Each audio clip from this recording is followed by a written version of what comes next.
Welcome back, everybody. Today I'm going to teach you how to generate debug logs in Salesforce.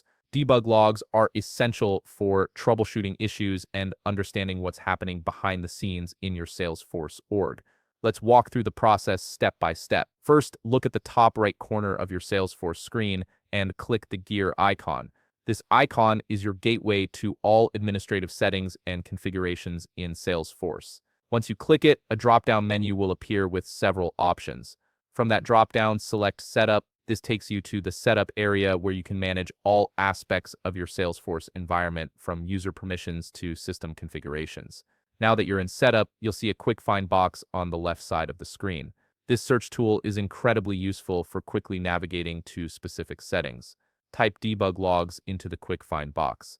As you type, Salesforce will start filtering the options automatically. Click on Debug Logs when it appears in the results. This opens the Debug Logs page where you can view existing logs and create new ones to start generating a new debug log. Click the New button. This opens a form where you'll configure the parameters for your debug log. In the form, you'll see a field labeled Traced Entity Type. Click on the drop-down menu and select User.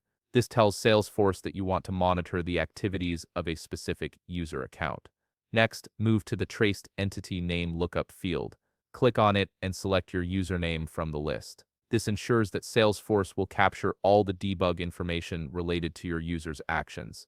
Now you need to choose a debug level. The debug level determines how much detail is captured in your logs, including database operations, workflows, validation rules, and more. Select the appropriate debug level based on what you're trying to troubleshoot.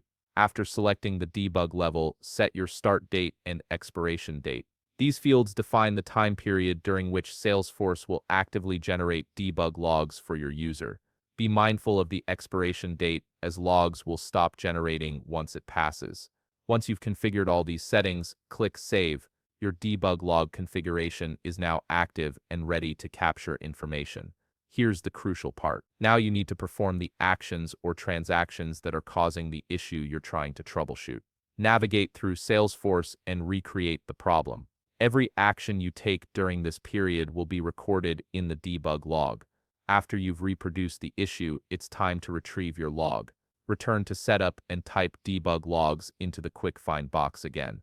Click on Debug Logs to return to the Logs page. On the Debug Logs page, locate the new log entry that was just created. If you have multiple logs, you can filter by user to find yours more easily. The most recent logs will typically appear at the top of the list. Finally, click either View or Download next to your log entry. View opens the log directly in your browser where you can read through it, while Download saves it as a file to your computer for more detailed analysis. And there you have it.